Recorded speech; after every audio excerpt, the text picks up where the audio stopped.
A single truck pulls up to the pump. The driver runs it to 200 gallons, a $700 to $800 sale that takes 15 minutes. The truck stop just made about $7 on it. Now that same driver walks inside. He buys a coffee, a sandwich, and pays $12 for a shower. 8 minutes at the register. The truck stop made more on the shower than it made on all 200 gallons of diesel. That's not a rounding error. That's the entire business, hiding in plain sight. Because the giant lit-up sign out front, the one advertising diesel by the 10th of a cent, isn't the product, it's the bait. The diesel is there to pull a $400,000 truck off the interstate and park a tired human being 20 feet from a building full of things that actually make money. Fuel is the busiest thing at a truck stop. It's almost the least profitable. And by the end of this, you'll understand why the most valuable real estate in American trucking isn't the fuel island at all. It's a parking space, an empty shower stall, and about 4 feet of hot food counter. Let's follow the money to where it actually lives. Start with the number everyone gets wrong, the diesel margin.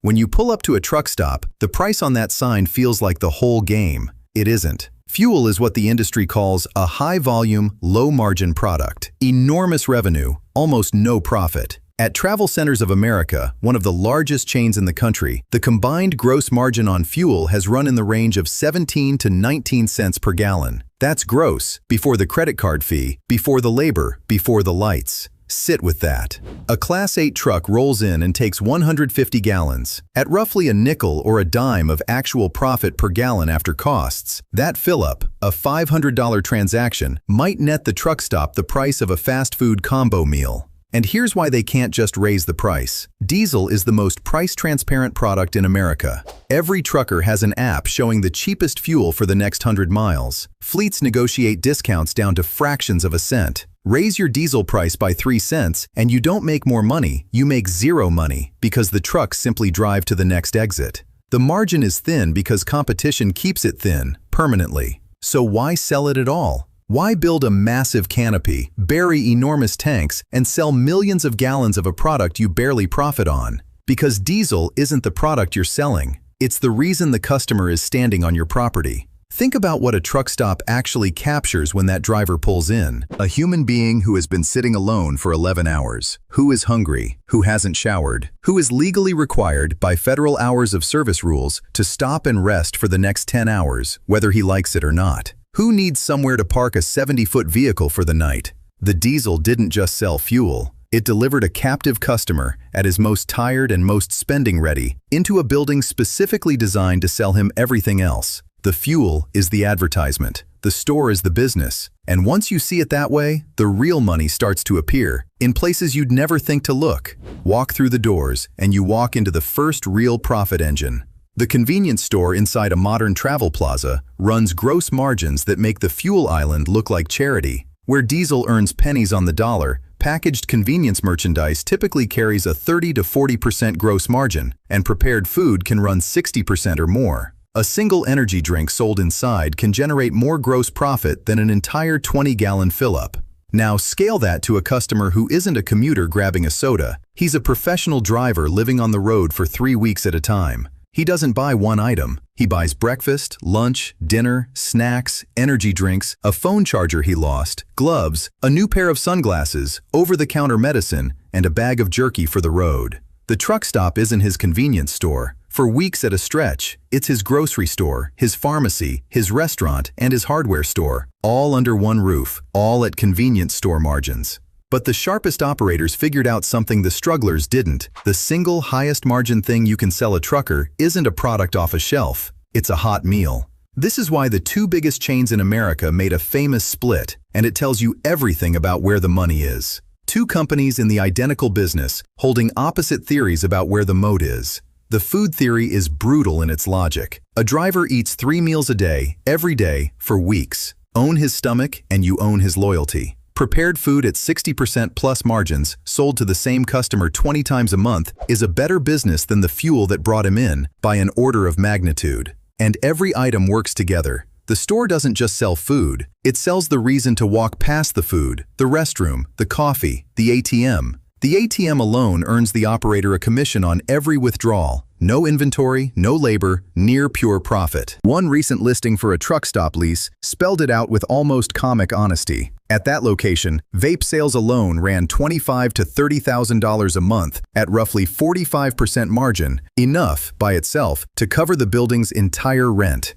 Read that again. One product category, not the diesel, not even the food, quietly paid the rent on the whole property. That's the truck stop's real trick. Every square foot inside is engineered to convert a tired driver's downtime into a high-margin transaction. But even the store isn't the strangest place the money hides. For that, we have to go back outside, to the two things a truck stop gives away for what looks like nothing.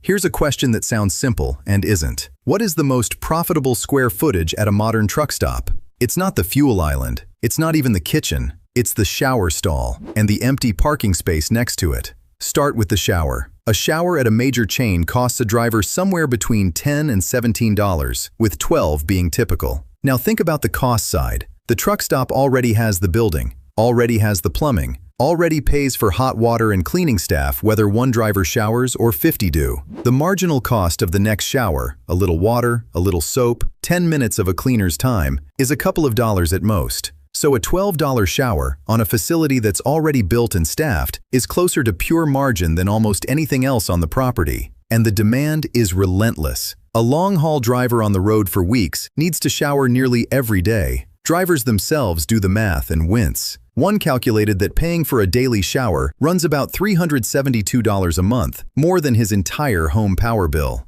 But here's the genius move, the one that flips showers from a revenue line into a weapon. The chains mostly give showers away, for free, to drivers who buy fuel. Fill up 75 gallons at Love's and you earn a free shower credit. Buy 1,000 gallons in a month at Pilot Flying J and you get a free shower every single day. Look at what that actually does. The shower, nearly pure margin, becomes the bribe that locks the driver into buying your thin-margin diesel instead of the competitors. The driver thinks he's getting something for free. The truck stop is using a $2 shower to capture a $500 fuel sale it would otherwise lose on price. The free shower isn't a giveaway. It's the cheapest customer acquisition tool in the entire fuel business. Now the second piece of hidden gold, and this one is newer, and it's exploding: parking. For decades, truck parking was free. You bought fuel, you parked overnight, nobody charged you. Then two things happened. First, the federal ELD mandate, electronic logging devices, made hours of service rules impossible to fudge. When the clock says stop, the driver must stop, immediately, legally. Second, America simply ran out of spaces. There are roughly 300,000 truck parking spots in the country for well over 3 million drivers. Do that math and you get a nightly crisis playing out at every major exit in America. Thousands of drivers, legally forced to stop, circling lots that filled up hours ago. And where there's desperate demand and fixed supply, someone eventually charges for it. So the chains built reservation systems. Pay a fee, often through an app, and a guaranteed spot is waiting for you. Pilot Flying J operates around 75,000 parking spaces, and at more than 400 of its locations, a slice of them are reservation only. And notably, those reserved spaces were built as new, not converted from the free ones. Travel Centers of America allows paid reservations on roughly 14% of its spots on average. The economics are almost unfair. The asphalt is already there. The truck is going to sit on it for 10 hours whether it's raining or not. The truck stop's marginal cost to provide that parking spot is essentially zero, and now it collects a reservation fee on top, for a piece of ground the truck was going to occupy anyway. Drivers call it a money grab. The industry calls it one of the fastest growing revenue streams at the pump. Private operators are now adding new truck parking faster than governments are, despite billions in public funding. Water and asphalt. Two things a truck stop appears to give away, two of the highest margin products it sells. So put it together, and a strange picture emerges. The thing called a truck stop barely makes money doing the thing its name describes. It's a convenience store wearing a fuel station as a costume. But there's one more layer, the reason the biggest players don't actually care about any single one of these profit centers. It's the loyalty ecosystem, and it's the real product. Look again at what the fuel card does. Pilot's rewards program pays drivers points worth roughly $450 a year, plus shower credits and reserved parking. Love's pairs points with free showers and drinks on 75-gallon fills, redeemable across the store, the restaurants, and the service bays. Stack those rewards on top of the fleet discounts, and something quietly locks into place. The driver is no longer choosing a fuel price. He's choosing an ecosystem.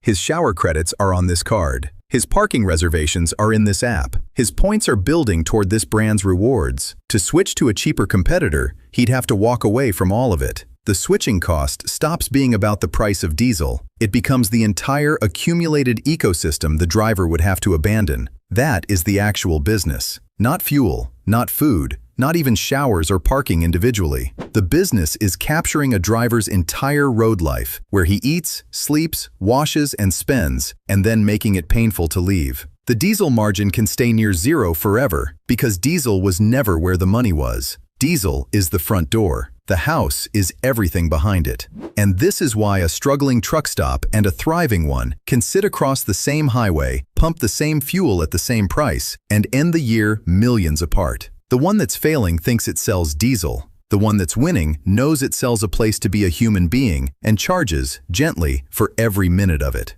So, how does the money actually stack up? By dollar volume, fuel dominates. It's often 70 to 80% of the top line. At Travel Centers of America, fuel made up roughly 80% of total revenue. But revenue is a story about size, not survival. The bottom line tells the opposite tale. The non-fuel side, the store, the restaurant, the showers, the services, carries a small fraction of the revenue and a huge share of the actual gross profit. In one recent quarter, TA's non-fuel gross profit alone was north of $300 million, and it was the single biggest driver of the company swinging to real net income. Flip it around, the way the operators do. If a truck stop's inside business vanished, the store, the food, the showers, the parking fees, the diesel margin alone couldn't come close to covering the rent, the labor, the utilities, and the taxes. The fuel doesn't support the business. The fuel is the customer acquisition cost for the business. Everything profitable happens after the driver walks through the door. So here's what the math actually says about this industry. Not advice, just the structure. The operators who lose are the ones who believe the sign out front. They compete on diesel price, shave their fuel margin to nothing chasing volume, and never build the thing that makes money, the food program, the shower traffic, the loyalty hooks. They run a very busy, very unprofitable fuel station. The operators who win treat fuel as a loss leader magnet and pour everything into the margins inside. Real food, clean showers, guaranteed parking, a loyalty app the driver can't quit. They understand they're not in the fuel business. They're in the business of owning a trucker's downtime. And downtime, it turns out, is the most valuable thing a person on a 14-hour clock has to spend. So the next time you pass a truck stop and see that glowing price sign competing for 1/10 of a cent, remember what it really is. It's not a fuel station. It's a machine that uses cheap diesel to sell expensive coffee, $12 showers, and a parking spot on asphalt that was already there, to the most captive customer in American retail. The diesel was never the business. The diesel just opens the door.